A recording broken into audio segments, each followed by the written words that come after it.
শরীফকে মেনে নিয়েছিলেন, উসমান জুন্নুরাইন কোরআন পাককে মেনে নিয়েছিলেন, উসমান, আবু বকর, আলী, এই সমস্ত সাহাবীরা কোরআনের আয়াতকে দেখে কোরআনকে মেনে নিয়েছিলেন। কিন্তু আবু জাহাল, উতবা, সাইবা এরাও দেখেছিল, এরা মানেনি। ও আমার সোনার মানিকেরা, আব্বা জানেরা, ভাই জানেরা, সোনার মানিকেরা, আমি একটু পূর্বে বলছিলাম অনেকে বলে জাহান্নামে, জান্নাতে সবাই যাবে, তো জাহান্নামে যাবে কে? ও সোনার মানিকেরা, ভাই জানেরা, আল্লাহ পাক জানিয়ে দিলেন, আল্লাহ পাক বললেন জাহান্নামীরা জাহান্নামার ভিতরে থাকবে, জান্নাতীরা জান্নাতের ভিতরে থাকবে। জাহান্নামীরা জান্নাতীদেরকে দেখতে পাবে এবং জান্নাতীদের কাছে পানি পানি পানি পানি করে বুকের ছাতাটা ফেটে যাবে। জান্নাতীদেরকে বলবে, এই জান্নাতীরা একটু পানি দাও, পানি দাও, পানি দাও, পানির জন্য বুকটা ফেটে যায়। জান্নাতীরা পানি দেবে না।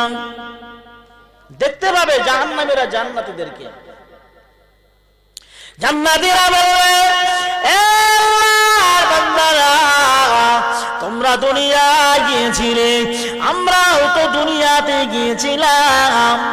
ও আমার সোনার মানিকেরা, দুনিয়াতে আমরাও গিয়েছিলাম, তোমরা গিয়েছিলে, কিন্তু আমরা জান্নাতে প্রবেশ করলাম আর তোমরা জাহান্নামায় প্রবেশ করলে কেন? জাহান্নামায় আসার কারণ একটু আমাদেরকে ব্যক্ত করো। জাহান্নামীরা বলবে, মা সালাকাকুম ফি সাকার। জান্নাতীরা বলবে, তোমরা জাহান্নামায় কেন এলে?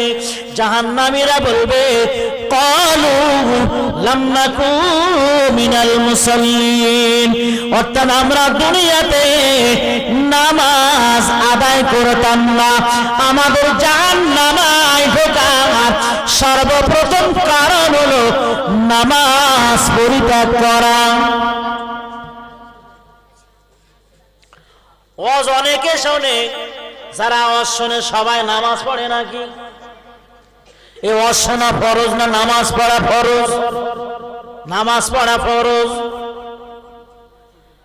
ওয়াজ শোনা কিন্তু ফরজ নয়, নামাজ আদায় করা হলো ফরজ হুকুম। আল্লাহর কোরআন জানিয়ে দিয়েছে, কিন্তু আমরা নামাজ ছাড়তে রাজি, কিন্তু ওয়াজ ছাড়তে রাজি না। অনেক আছে, অনেকে বলছে রমজান মাসে খুব বেগে দৌড়াচ্ছে, অত সারাদিন রোজা করিনি, খুব জোরে ছুটছে। বলছে জোরে ছুটছো কেন? বলছে ইফতারি খাবো, ইফতারি। বলছে তুই তো সারাদিন রোজায় ছিলি না, আবার ইফতার খাবি কেন? বলছে রোজা না করে আমি রোজা করিনি, তাই কি হয়েছে? ইফতার ছেড়ে আমি কাফের হতে পারবো না। বলছে রোজা ছেড়িস কি হয়েছে, কিন্তু ইফতার ছেড়ে আমি কাফের হয়ে মরবো?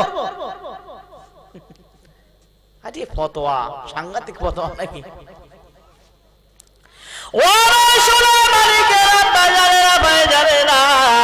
আমি আপনাদেরকে বলতে চাচ্ছি, ওয়াজ শোনা নিষেধ নয়, ওয়াজ শুনতে হবে, কাজে লাগাতে হবে। যদি শুধু শুনে যায়, কাজে না লাগায়, তো এই রাত ভেবকে সব বেকার না বেকার? হ্যাঁ, এই ঠান্ডায় বসে থাকা একটু সওয়াব হচ্ছে, কিন্তু যদি না মানি, না মানলে কি হবে? শোনা সব বেকার হয়ে যাচ্ছে না? ও আমার আব্বা জানেরা, ভাই জানেরা, সোনার মানিকেরা, জাহান্নামীরা বলবে, জাহান্নামায় আসার সর্বপ্রথম মূল কারণ হলো আমরা দুনিয়াতে নামাজ আদায় করতাম না। অনেকে বলে নামাজ পড়ি না তাই কি আছে, ঈমান তো মজবুত রয়েছে, বলে না বলে না? ও আমার সোনা মানিকেরা, হাদিস শরীফের ভিতরে এসেছে বাইনাল আবদি ও বাইনাল কুফরি তারকুস সালাহ। নবী আমার বললেন মুমিন এবং কাফেরের ভিতরে পার্থক্য হলো কেবলমাত্র নামাজ, নামাজ, নামাজ। আর বলছে নামাজ পড়ি না তাই কি আছে, ঈমান আমার ঠিক আছে। আরে ঈমান নেই তো ঈমান কি ঠিক থাকবে? তোর ঈমানই তোর ঈমান তোর কি ঠিক থাকবে? ও আমার আব্বাজানেরা, ভাইজানেরা, সোনার মানিকেরা, নামাজ আল্লাহর হুকুম, ফরজ হুকুম, আমাদেরকে মানতে হবে। যদি আমি আপনি বলি নামাজটা মানব না আর সব মানব, হবে নাকি? আপনি বলছেন নামাজ মানবো না, আর একজন বলে ও নামাজ বাদ দিয়েছে আমি রোজাটা বাদ দেব, আর একজন বলছে আমি হজটা বাদ দেব। সব কেটে কেটে কেটে কেটে শেষ করে দিচ্ছে, তাহলে আর কিছু থাকলো? হ্যাঁ, ইদানিং আমার কিছু হুজুর বেরিয়েছে, হুজুর, কিছু হুজুর, হ্যাঁ, তারা বেতের নামাজ এক রাকাত পড়তেছে। আপনাদের এলাকায় হয়তো হুজুর নেই, আমাদের এলাকায় বেশ কটা মাথা ছাড়া দিয়ে উঠেছে। বেতের নামাজ আমার মহল্লায় প্রায় আশেপাশে একজন বেতের নামাজ এক রাকাত পড়ছে। আগে নাভির নিচে বাঁধতে, এখন বুকের উপরে। আমি বাঁধবি বাঁধ, তুই পেছনে বাঁধবি, তাও কোনো দুঃখ নেই, কিন্তু তুই এই বেতের নামাজ এক রাকাত কেন? বলছে আল্লাহর রাসূল পড়েছিল। আমি আল্লাহ রাসূল 7 রাকাতও পড়েছিল, তুই এক রাকাত কেন নিয়েছিস? এই 7 রাকাত পড়তে হবে তোর। বলছে তো বিরাট কঠিন হয়ে যাবে না? বলো হ্যাঁ, সুবিধাবাদ জিন্দাবাদ নাকি? হ্যাঁ, বলছে তারাবি 20 রাকাত পড়বো কেন, 8 রাকাত পড়বো। ও শোনো মালিকেরা, আব্বা জানেরা, ভাই জানেরা, কথায় কথা হয়ে গেল। যদি নামাজ আমরা বাদ দিয়ে দিই, রোজা বাদ দিয়ে, হজ বাদ দিয়ে দিই, সব যদি বাদ দিয়ে দিই, এমন একদিন সময় আসবে হয়তো বলবে আল্লাহ নামাজকেও মাফ করে দিয়েছে। এরম যন্ত্র বেরোবে না, বেরোবে না? হ্যাঁ, যন্ত্র বেরিয়ে গেছে, বেরোতে খুব বেশি বাকি নেই। ও আমার সোনার মানিকেরা, আব্বা জানেরা, ভাই জানেরা, না না না না না, আল্লাহর হুকুম একাগ্র চিত্তে আমাদেরকে মেনে নিতে হবে। জাহান্নামীরা বলবে সর্বপ্রথমে জাহান্নাম আসার কারণ আমাদের একটা নামাজ আদায় করতাম না। আচ্ছা, আজকে কি এই শুধু একটা কারণের উপর ওয়াজ করব? সময় তো খুব বেশি নেই, 4টি কারণ রয়েছে। সব যদি বলি না, অন্তত আমার ভাড়ে যা আছে আল্লাহ পাকের অশেষ রহমতে 2-4 ঘন্টা চলে যাবে, কিন্তু সব তো বলা সম্ভব নয়। আমি একটু একটু টাচ দিয়ে যাই, আর যাতে আপনারা বুঝতে পারেন, যাতে আপনাদের অসুবিধা না হয় সেভাবে বলে যাই। অনেকে মনে করে কাজ আগে, নামাজ পরে। কাজ আগে, নামাজ পরে। যদি আমি কাজ না করি আমার বাচ্চা কাচ্চা না খেয়ে মারা যাবে। আচ্ছা, সত্যি সত্যি এরকম গরিব এই এলাকায় আছে? হ্যাঁ, নেই। তবুও নামাজ পড়ে না, সুতো দেখায়, বলে আমার কাজ না করলে খাওয়া হবে না। আরে যে সময় নোটবন্দি হয়, নোটবন্দি বুঝতে পেরেছেন তো নাকি? আরে আমাদের পাড়ায় একজন মহিলা ফেতরা টেতরা নেয়, পাটটার ধুয়ে খায়। আরে ব্যাংকে গিয়েছি, গিয়ে দেখি 80,000 টাকা জমা দিচ্ছে। আমি বলি হ্যাঁ চাচি কি খবর? বলতে এই সেই গদির তলা ছিল, এর মেয়ের কাছে সব রেখে দিলাম, মেয়েরা দেশে, জামাইরা দেশে, আর এই অল্প কিছু টাকা আমি রেখে দিচ্ছি। 80,000 টাকা বলে অল্প কিছু টাকা? তাই আমি বলতে চাচ্ছি এরকম গরিব তো নেই যে খাওয়া হয় না। ও আমার আব্বা জানেরা, ভাই জানেরা, সোনার মানিকেরা, যেদিন আল্লাহ পাকের দয়া জান্নাত জান্নাতের ভিতরে নামাজিরা জান্নাতের ভিতরে আরামায়েশ করবে। নামাজিদেরকে দেখে যারা উপহাস ঠাট্টা করতো তারা জাহান্নামের ভিতরে চোখের পানি ঝরাবে, পানির বদলে চোখ দিয়ে রক্তগুলো গড়িয়ে যাবে। যত ঠাট্টা করবে করো, কিন্তু উপায় নেই সেদিন। বলো আব্বা জানেরা, ভাই জানেরা, সোনার মানিকেরা, আব্দুল্লাহ ইবনে মুবারকের কথা একটু বলি। তিনি খুব গরিব ছিলেন, গরিব। আব্দুল্লাহ ইবনে মুবারক এত গরিব ছিলেন, তিনি যখন মসজিদে মুয়াজ্জিন আযান শুরু করে দিতেন, মুয়াজ্জিন যখন হাইয়া আলাস সালাহ এইরকম শব্দ যখন মুয়াজ্জিনের মুখ থেকে বেরিয়ে যেত, আব্দুল্লাহ ইবনে মুবারক কাজগুলো বন্ধ করে দিয়ে নামাজের জন্য মসজিদে চলে যেতেন। নামাজের আজান হওয়ার কত মিনিট পরে? মিনিমাম 15 মিনিট পরে জামাত হয়তো নাকি। যদি আমি আপনি মনে করি আরো একটু কাজ করব তারপরে মসজিদে যাব, যেতে পারবো না? পারবো না? পারবো, কাজ করে তবে যেতে পারবো।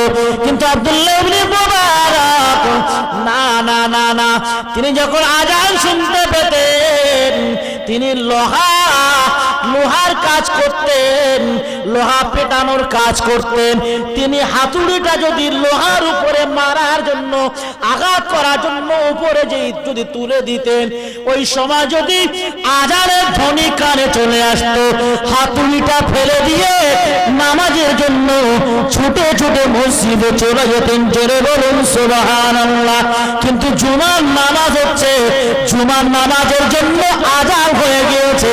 এ মুসলমান নাম আব্দুর রহিম, আব্দুল জব্বার, আব্দুল করিম খান রচ্ছে। কথা ঠিক না বল? পাটের সিজনে তাহাজ্জুদ কাজা করে না এক চাচা, জুমার দিন পাটের সিজনে জুমার নামাজ পড়িনি, আর আমি তো ধরে ফেলেছি। চাচা আজকে জুমায় কি পিছনের কাতারে ছিলেন না ছাদের উপরে ছিলেন? খোকা বাপ সে হয়নি। কি বললেন? তাহলে খোকা বাপ সে হয়নি। আচ্ছা ফরজ যে ছেড়েছ, তাহাজ্জুদ গুজারি হয়েছে, কাজ হবে? হ্যাঁ, সেই সেই রোজা করিনি তাই কি ইফতার ছাড়বো সেই রামপানা হয়েছে নাকি? চাচা তুমি কি সম্প্রদায় করলে? খোকা কিছু করার নেই, সে পাট সব পচে গলে শেষ হয়ে যাচ্ছিল। ও আমার আব্বা জানেরা, ভাই জানেরা, সোনার মানিকেরা, ইচ্ছা করে যদি কেউ নামাজ পরিত্যাগ করে কি হবে? 80 হোক বা জাহান্নামায় দগ্ধাবে। 80 হোক বা মানে বিরাট ব্যাপার। ইচ্ছা করে অনেক মুসলমান রয়েছে বাবা, তারা ইচ্ছাকৃত ভাবে নামাজকে পরিত্যাগ করে, বলে পরে পড়বাম, সময় নেই। অনেক যুবক রয়েছে, যদি যুবকদেরকে বলা হয় ও ভাই নামাজটা পড়লে হতো না, বলে ভাই আমি পাক নেই, বলে আমি পাক নেই। আচ্ছা এই কথাটা কারা বলতে পারে? মহিলারা বলতে পারে, কিন্তু একজন পুরুষ বলে আমি পাক নেই, মানে মুতে পানি নেইনি। আপনাদেরকে অসুবিধা হচ্ছে নাকি? দেশি ভাষায় বলেছি তাই। ও সোনা মালিকেরা, কবরের ভিতরে পেশাবের ছিটা যদি কাল কাপড় লেগে যায়, কবরের ভিতরে পেশাবের ছিটার জন্য আল্লাহ পাকের ফেরেশতারা, তো কবরের আযাবের একটি কারণের ভিতরে একটি কারণ হলো পেশাব থেকে তারা পরিপূর্ণভাবে পাক সাফ হতো না। কবরের আযাবের ভিতরে এর কারণে কবরের আযাব হয়ে থাকে। ও আমার সোনার মানিকেরা, আব্বা জানেরা, ভাই জানেরা, আমি আপনাদেরকে নিয়ে যেটা বলতে চাচ্ছিলাম, আব্দুল্লাহ ইবনে মুবারক তিনি যখন মারা গেলেন, আব্দুল্লাহ ইবনে মুবারক তিনি আল্লাহ পাকের মস্ত বড় একজন বান্দা ওলি ছিলেন বাবা আব্দুল্লাহ ইবনে মুবারক।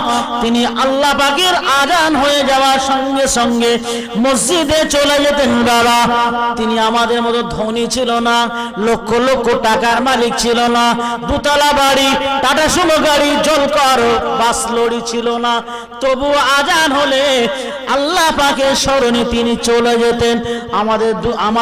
আমাদের চোখের সামনে দেখা যায় অনেক ধনী মানুষ রয়েছে, টাকার উপরে শুয়ে রয়েছে, অথচ নামাজ পড়ে না। তারা বলে যারা আল্লাহ আল্লাহ করবে তারা আল্লাহ আল্লাহ করুক, যারা নামাজ পড়বে নামাজ পড়ুক, রোজা রাখবে রোজা রাখুক, হজ করবে হজ করুক, যাকাত দেবে যাকাত দেখ। ধর্মের সঙ্গে কর্মের কোনো মিল নাই। অর্থাৎ ধর্ম যারা করবে তারা ধর্ম করুক, আমরা কর্ম করার জন্য দুনিয়াতে এসেছি, দুনিয়াতে কিছু উপার্জন করব, আবার চলে যাব। যারা নামাজ পড়বে তারা পড়ুক। ও সোনার মানিকেরা, না না না না না, এটা কিন্তু আপনি আমি জানি না, অনেকে জানতেও চাই না। নামাজীদের জন্য দুনিয়ায় আল্লাহ পাকের রহমত রয়েছে, শান্তি রয়েছে, নামাজীদের জন্য আখিরাতেও শান্তি রয়েছে। আর বেনামাজির জন্য দুনিয়াতে লাঞ্ছনা লাঞ্ছনা রয়েছে এবং আখিরাতেও লাঞ্ছনা রয়েছে। নামাজীদের দুনিয়াতে কেমন শান্তি রয়েছে দেখুন। ফজরের আযান যখন হয়ে যায়, ফজরের আযান হয়ে গেল, ওই বাড়িতে ফজরের আযান হওয়ার পরে বাপ উঠে ওযু করে নামাজে দাঁড়িয়ে গিয়েছে, মা নামাজে দাঁড়িয়ে গিয়েছে। ও আমার সোনার মানিকেরা, নবী আমার বলে ওই ঘরে আমার আল্লাহ পাকের রহমত নাযিল হয়। জোরে বলুন সুবহানাল্লাহ, আরো চিৎকার দিয়ে বলুন না সুবহানাল্লাহ। কিন্তু দেখা যায় ফজরের আযান হয়ে গিয়েছে, বাপ ঘুমিয়ে যায়, মা ঘুমিয়ে যায়, নামাজের জন্য কেউ আর দাঁড়ায় না। আল্লাহ নবী বললেন ওই ঘরে আল্লাহ পাকের গজব নাযিল হয়। দুনিয়াতে খুব শান্তিতে থাকবে। আমি প্রথমে বলেছিলাম আর দুনিয়াও সিজনুল মুমিনিনা ওয়া জান্নাতুল কাফিরিন। দুনিয়াটা মুমিনদের জন্য হলো জেলখানা স্বরূপ, আবার এই দুনিয়াটা কাফের বেঈমানদের জন্য জান্নাত স্বরূপ। ওরা যা ইচ্ছা তাই করবে। আল্লাহ বলবে তোদের আমি আল্লাহ দুনিয়াতে তোদেরকে আমি আল্লাহ প্রেরণ করলাম, তোদেরকে আমি আল্লাহ ছেড়ে দিলাম, যা খুশি তোরা তাই কর। কিন্তু কিয়ামতের দিন আরাম আয়েশের কথা তোরা একবার ভাবিস না।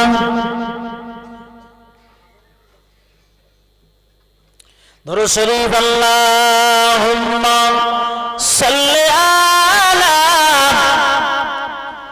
পানি দাও তো ভাই,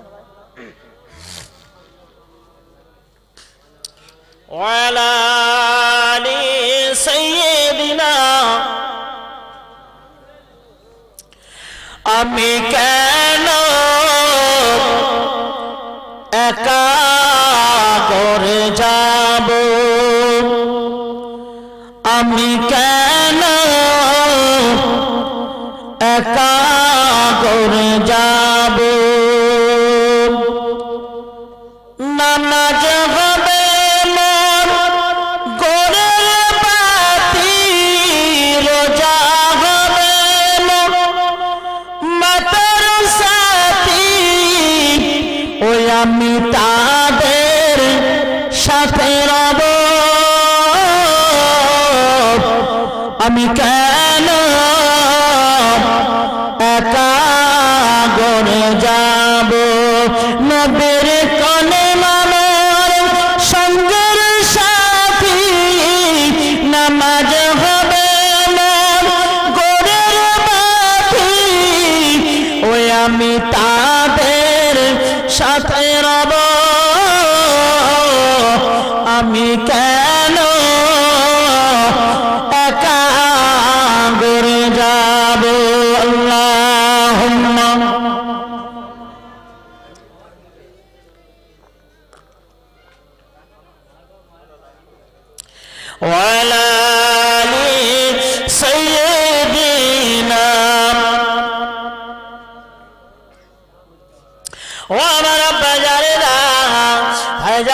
সোনার মানিকেরা, নামাজীদের দুনিয়াতে লাঞ্ছনা, আখিরাতে লাঞ্ছনা।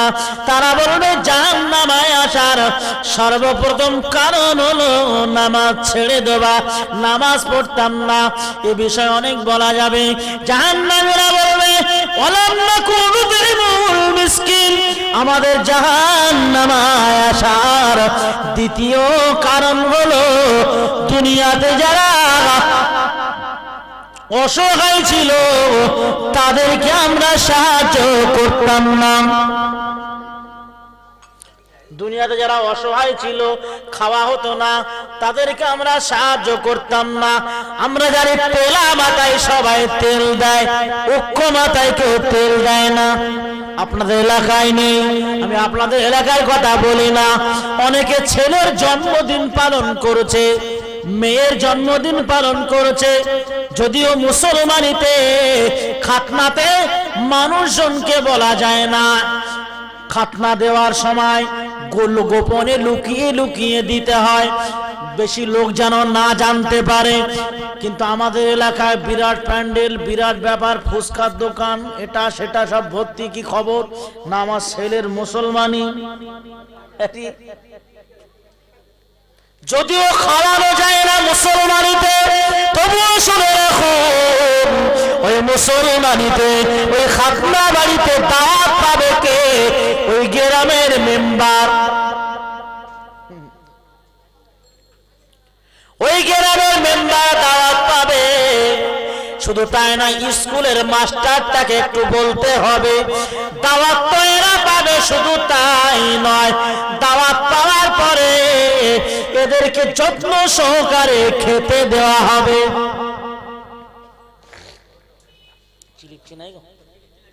এদেরকে যত্ন সহকারে খেতে দেওয়া হবে, খুব সুন্দর ভাবে, টেবিল চেয়ারের ব্যাপার। কিন্তু গ্রামের একটা মানুষ 4টে বাচ্চা এতিম করে রেখে চলে গিয়েছে। মা নাই, আব্বা দুনিয়াতে নাই। ওরা ওই বাড়িতে আশেপাশে যখন ঘুরে ঘুরে বেড়াবে, এই রান্নার সুগন্ধ তাদের নাকে যাবে না? যাবে না? সুগন্ধ নাকে যাবে। তারা আশেপাশের লোকজনকে জিজ্ঞাসা করবে ওদের বাড়িতে এত লোকজন কেন, কি ব্যাপার?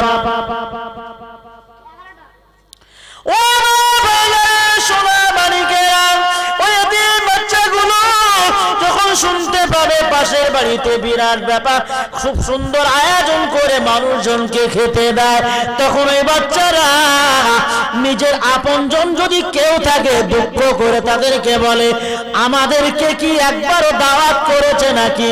আমাদের কি বলে যায়নি? আমরাও কি খেতে যাব নাকি? বলে আমাদের বলে গেছে, আমরাও যাবো খেতে। ওদের মনের ভিতরে আশা রয়েছে। আচ্ছা, এই হকটা ওই 14 লাখ টাকার মালিকের ছিল না এই এতিমদের ছিল? হ্যাঁ।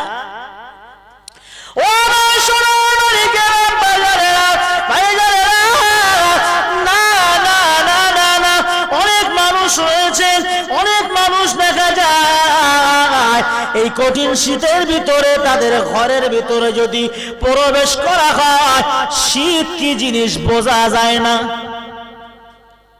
এরকম কঠিন শীতের সময় ঘরের ভিতরে ফ্যান চালিয়ে দিয়েছে। ও সোনা মালিকেরা, না না না না, দেখা যায় এই কঠিন শীতে তো অনেক মানুষ অসহায় রয়েছে, একটা কম্বল কেনার মতো পয়সা তাদের কাছে নাই। কত পাগল স্টেশনে পড়ে রয়েছে, বাজারে পড়ে রয়েছে, তাদেরকে তাদের গায়ে একটা সোয়েটার পর্যন্ত দেখা যায় না, একটা চাদর কম্বলও পাওয়া যায় না। অসহায়ের মতো তারা বাজারে স্টেশনে রাত কাটিয়ে দেয়। কথা ঠিক না ভুল? তুমি নেতা হয়েছো, আল্লাহ তোমাকে ধনী করেছে, তোমার দায়িত্ব ছিল তোমার এলাকায় অসহায় এতিমদেরকে সাহায্য করা। অথচ অসহায় এতিমদেরকে সাহায্য না করে জামাই 36 লাখ টাকার মালিক, তবুও জামার বাড়ি 6 লাখ টাকার শীতের জিনিস যায়। কোথায় পাঠাচ্ছ চাচা? কারণ আমার মেয়ে জামাই রয়েছে। ও আমার সোনার মালিকেরা, আব্বা জানেরা, ভাই জানেরা, জাহান্নামীরা বলবে আমরা জাহান্নামের আসার দ্বিতীয় কারণ হলো অসহায় যারা ছিল তাদেরকে আমরা সাহায্য করতাম না। আপনার ঘরের আশেপাশে 40টা ঘর হলো আপনার প্রতিবেশী। আপনি কোনোদিন খোঁজ নিয়েছেন প্রতিবেশীরা তারা ঠিক মতো খাওয়া হলো কি হলো না? আপনার ঘরের আশেপাশে 40টা ঘর আপনার প্রতিবেশী, খোঁজ নিয়েছেন কেউ কোনোদিন? হুজুর আমাদের ঘরের আশেপাশে কোনো গরিব নেতা কি খোঁজ নেব? ও সোনার মালিকেরা, হযরত ওমর ফারুক রাদিয়াল্লাহু তাআলা হুজুর আমার, তিনি বলতেন আমি ওমর, নবী আমার ওমরকে বলেছিলেন আশারা মুবাশশারা, এ আমার তুমি জান্নাতি জান্নাতি জান্নাতি। আল্লাহ রাসূল ওমরকে জান্নাতি ঘোষণা করলেন। আশারা মুবাশশারাদের ভিতরে তিনি একজন। ওমর ফারুক রাদিয়াল্লাহু তাআলা হুজুর আমার বলতেন আমি ওমর, আমার রাষ্ট্র পরিচালনার সময় যদি একটা কুকুর পর্যন্ত না খেয়ে মারা যায়, আমি ওমর আমার ভয় হয় কিয়ামতের দিন মহামুসিবতের সময় আল্লাহ পাকের দরবারে হয়তো কাঠ গড়ায় আমাকে দাঁড়াতে হবে।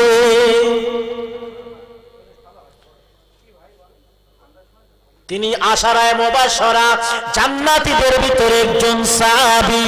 তার মনের ভিতরে এতটুকু ভয়, তিনি ভয় পাচ্ছেন আমি ওমর আমার রাষ্ট্র পরিচালনা করার সময় যদি একটা কুকুর পর্যন্ত না খেয়ে মারা যায়, আল্লাহ পাকের শাহী দরবারে আমি ওমর জবাব দিতে পারবো না। ওমর ফারুক তিনি সেই জন্য গভীর রাতে বেরিয়ে যেতেন। গভীর রাতে তিনি রাতের ঘুমটাকে আরামটাকে হারাম করে দিয়ে মদিনার গলিতে গলিতে ঘুরে ঘুরে তিনি দেখতেন কোন মদিনাবাসীরা অসহায় অবস্থাতে দিন অতিবাহিত করছে কিনা, কেউ কোনো দুঃখের ভিতরে কষ্টের ভিতরে আছে কিনা। ওমর ফারুক রাতের ঘুমকে আরামকে হারাম করে দিয়ে নিজে পরিচয়কে নিজেই তা গোটা মহল্লাটা ঘুরে ঘুরে দেখতেন। জোরে বলুন সুবহানাল্লাহ। ওমরের থেকে আমার আপনার দাম তো বেশি না। জান্নাতি হয়েও মনে ভয় ছিল, আর আমরা মনে করি কে খাবে না খাবে আমার দেখার দরকার নাই। আমার খাওয়া হচ্ছে কিনা, আমার বিবি বাচ্চারা খেতে পাচ্ছে কিনা, এটাই আমি দেখব, আর কিছু দেখব না। মানজাল্লাযী ইউরিদুল্লাহ করদান হাসানা, আল্লাহ রাব্বুল আলামিন বলবে এ বান্দা আমি তোমার কাছে ঋণ চেয়েছিলাম, আমি তোমার কাছে কর্জ চেয়েছিলাম, আমাকে তুমি কর্জ দাওনি। আল্লাহ পাককে বলবেন ও রব্বুল আলামিন আল্লাহ আপনার তো কর্জের প্রয়োজন নাই, ঋণের প্রয়োজন নাই, আপনার তো কোনো কিছুর অভাব নাই। আল্লাহ বলবে হ্যাঁ আমি আল্লাহ আমার কিছু অভাব নাই, কিন্তু না না না যারা অসহায় এতিম তাদেরকে যদি সাহায্য করতে আমি আল্লাহ আমাকে তোমরা উত্তম ঋণ দিতে। জোরে বলুন সুবহানাল্লাহ। ও আমার আব্বা জানেরা, ভাই জানেরা, সোনার মানিকেরা, আল্লাহ পাকের ওই সমস্ত নাফরমান বান্দারা বলবে জাহান্নামের আশায় দ্বিতীয় কারণ হলো আমরা এতিম অসহায়দেরকে দেখতাম না, অথচ নবী আমার বললেন এ আমার সাহাবারা যদি আমার কোন উম্মতি এতিমের মাথায় নিজের হাতটাকে বুলিয়ে দেয়, নবী আমার বললেন ওই হাতের নিচে যতটা লোম পড়বে, যতটা মাথার কেশ হাতের নিচে এসে যাবে, আল্লাহ পাক ওই বান্দার নামায় আমলে ততটা নেকি দান করবেন। জোরে বলুন সুবহানাল্লাহ, আর চিৎকার দিয়ে বলুন না সুবহানাল্লাহ। নবী আমার বললেন এতিমের যত্নকারী, এতিমের ভরণ পোষণকারী আমি রাসূলুল্লাহ বলে দিলাম। তর্জনী এবং মধ্যমা আঙুল যেমন পাশাপাশি রয়েছে, এতিমের দায়িত্বশীল, এতিমের ভরণ পোষণকারী ব্যক্তি এবং আমি রাসূলুল্লাহ জান্নাতের ভিতরে ওই রকম পাশাপাশি থাকবো। জোরে বলুন সুবহানাল্লাহ, আর চিৎকার দিয়ে বলুন না সুবহানাল্লাহ। কিন্তু দেখা যায় না না না, এতিম বাচ্চা স্কুলে যায় দুজোড়া, এক জোড়া জুতো, ভালো জুতো পায় না। কিন্তু দেখা যায় ধনী ব্যক্তির ছেলে বা মেয়ে রয়েছে 36 জোড়া জুতো তোলা রয়েছে। কথা ঠিক না বল? ও সোনার মালিকেরা, জাহান্নামীরা বলবে ক্বালু লাম নাখু, আল্লাহ পাক রব্বুল আলামিনের ওই সমস্ত নাফরমান বান্দারা বলবে লাম নাকু নুতইমুল মিসকিন ওয়া কুন্না নাখুদু মাআল খায়দিন। জাহান্নামে আসার তৃতীয় কারণ হলো আমরা দুনিয়ার জমিনে আমরা গীবতকারী ছিলাম। এই গীবত হয় এদিকে, হ্যাঁ হুজুর এই আমাদের এদিকে ওই দিকটা একদম পুরো সম্পূর্ণ সব সাক্কা সুফি সাহেব, গীবত কেউ করে না। আমরা কেউ গীবত করিনি, গীবত সে আবার কি? ও সোনার মালিকেরা, গীবতটা হলো অসাক্ষাতে বলুন আর সাক্ষাতে বলুন কারোর দোষ বর্ণনা করা, এর নামটাই হলো গীবত। আল্লাহ রাব্বুল আলামিন পবিত্র কালামুল্লাহ শরীফের ভিতরে আল্লাহ বান্দা এবং বান্দিকে জানিয়ে দিলেন, এ আমার বান্দা বান্দিরা, আমি আল্লাহ তোমাদের একে অপরের উপরে গীবত করাকে আমি আল্লাহ হারাম করে দিয়েছি। তোমরা একে অপরের প্রতি গীবত করো না। শুধু তাই নয়, যারা গীবত করে তারা তাদের মরা ভাইয়ের গোশতকে ভক্ষণ করে। কেমন ভক্ষণ করে দেখুন। প্রিয় নবী সাল্লাল্লাহু আলাইহি ওয়াসাল্লাম নবী আমার মসজিদের ভিতরে বসে রয়েছে, এমন সময় একজন সাহাবা রাসূলুল্লাহর কাছে আসলেন। রাসূলের কাছে এসে বললেন, ইয়া রাসূলুল্লাহ, ইয়া হাবিবাল্লাহ, আমি আপনার কাছে এসেছি, বাড়িতে মহিলারা তারা রোজায় আছেন, আপনি অর্ডার দিলে তারা ইফতারি করবে, আপনি অর্ডার দিলে তারা ইফতারি করবে। নবী পাক বললেন তারা তো ইফতারি করেছে। কি বুঝলেন? সাহাবী ভাবছেন যে তারা কই ইফতার তো করেনি, আমি দেখে আসলাম, তারা আমার বললো অনুমতি নিতে রাসূলুল্লাহর কাছ থেকে। রাসূল বলছেন না, তারা ইফতারি করেছে। সাহাবীর মনের ভিতরে একটু দুশ্চিন্তা জেগে গেল, ছোট ছোট বাড়িতে চলে আসলো। ওই মহিলাদের কাছে এসে বলছে তোমরা ইফতারি করেছো তো? ওই মহিলারা বললেন না না, আমরা এখন ইফতারি গ্রহণ করিনি। নবী আমার যখন আমাদেরকে অনুমতি দেবেন তখন আমরা ইফতারি করব, এর পূর্বে আমরা ইফতারি করব না। ওই মহিলার স্বামীটা ছুটে ছুটে ছুটে ছুটে আমার নবী পাকের দরবারে আবার হাজির হয়ে গেলেন। নবী পাকের দরবারে হাজির হয়ে বললেন, ইয়া রাসূলুল্লাহ, ইয়া হাবিবাল্লাহ, না না না না, আমাদের বাড়ির ওই গিন্নিরা এখনো রোজা ভাঙেনি, তারা এখন ইফতারি করেনি। নবী আমার বললেন তোমরা আবার চলে যাও, আবার ফিরে যাও, গিয়ে দেখো তারা ইফতারি করেছে। সাহাবে মনে মনে করলেন, আমি বাড়িতে গেলাম, আবার ফিরে আসলাম, আবার গেলাম। ওই সময় সাহাবীকে বললেন, এ আমার সাহাবী, তারা ইফতার ইফতারি করেছে কিনা তাদেরকে বাড়িতে যেয়ে পরীক্ষা করবে, পরীক্ষা করে তাদের মুখ থেকে থুতু নিক্ষেপ করতে বলবে, থুতু নিক্ষেপ করতে বলবে। থুতুর ভিতরে যদি রক্তের নিশানা পেয়ে যায় তাহলে মনে করবে তারা ইফতারি করেছে। বাড়িতে আসলেন, বললেন রাসূলুল্লাহ তো বললো তোমরা ইফতারি করেছো। ওরা বলছে না করিনি। বলছে তুমি থুতু নিক্ষেপ করো। যখন থুতু নিক্ষেপ করলো ওই থুতুর সঙ্গে রক্তর নিশানা দেখতে পেল। ওই সাহাবী ছুটে ছুটে ছুটে ছুটে নবী পাকের দরবারে হাজির হয়ে গেলেন। ইয়া রাসূলুল্লাহ, ইয়া হাবিবাল্লাহ, না না না, আমরা দেখতে পেলাম, আমরা এই মাত্র দেখতে পেলাম আমাদের ঘরের মহিলারা তারা থুতু নিক্ষেপ করেছে, থুতুর সঙ্গে রক্তের নিশানা লেগে রয়েছে। ইয়া রাসূলুল্লাহ, ইয়া হাবিবাল্লাহ, বাড়িতে এরকম কোনো কিছুই ছিল না। খাওয়ার পরে ভক্ষণ করার পরে মুখ থেকে এইরকম নিদর্শন পাওয়া যাবে, এইরকম নমুনা পাওয়া যাবে। নবী আমার বললেন, এ আমার সাহাবী, না না না, তোমার বাড়ির গিরিগিনি তোমার স্ত্রী অন্যের নামে গীবত করেছিল।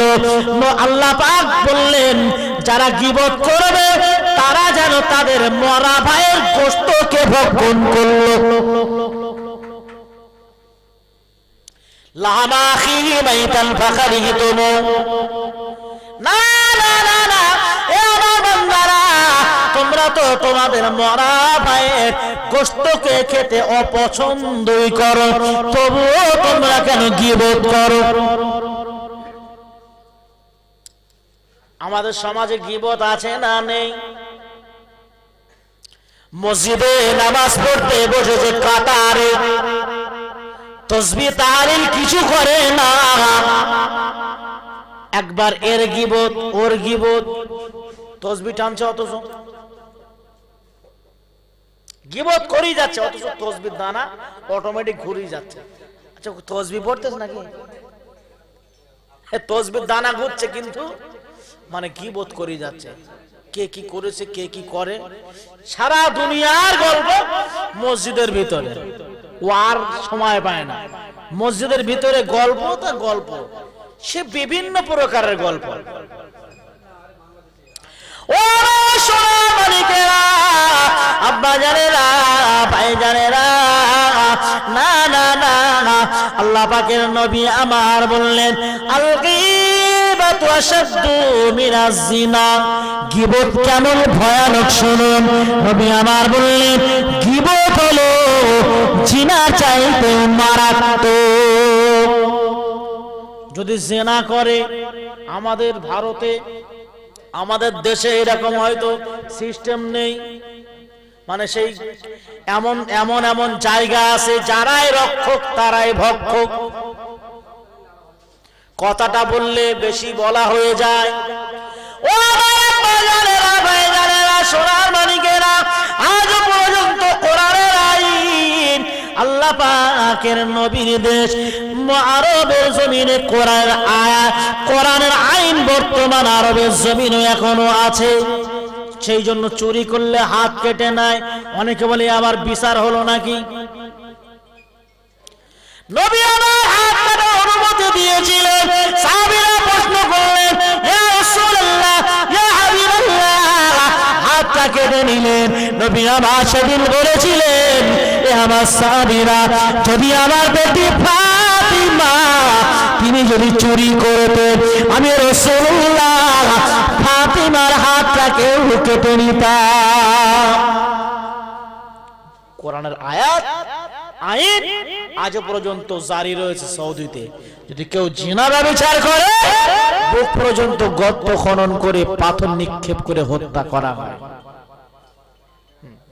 আর আমাদের দেশে ধরা পড়ার কোনো কল আছে? আর কোনো কল নেই, ধরা পড়বে না। ও সোনা মালিকেরা, আব্বা জানেরা, ভাই জানেরা, নবী আমার বললেন আল গীবাতু আশাদ্দু মিনাজ জিনা, গীবত হলো জিনা চাইতেও আরো মারাত্মক। জেনা করলে যদি পাথর মেরে মেরে হত্যা করা হয়, আর ওই ব্যক্তিটা গীবত করেছে, জেনার চাইতে তো মারাত্মক অন্যায় করেছে, ওর মাথা কি আর বাইরে থাকবে? হ্যাঁ, জেনা করলে যদি বুক পর্যন্ত হয়, গীবত করলে পুরো পুঁতে ফেলো। এই কথা যদি হুজুর বলে, হুজুরে আবার কেরাম ফতোয়া তো নবী তো বলে গিয়েছেন গীবত হলো জেনার চাইতে আরো মারাত্মক। যদি মারাত্মক হয়, মারাত্মক মানে বেশি তো নাকি? হ্যাঁ, ভয় বেশি তো নাকি? জেনা করলে বুক পর্যন্ত, তাহলে গীবত করলে আপনারা বলুন পুরো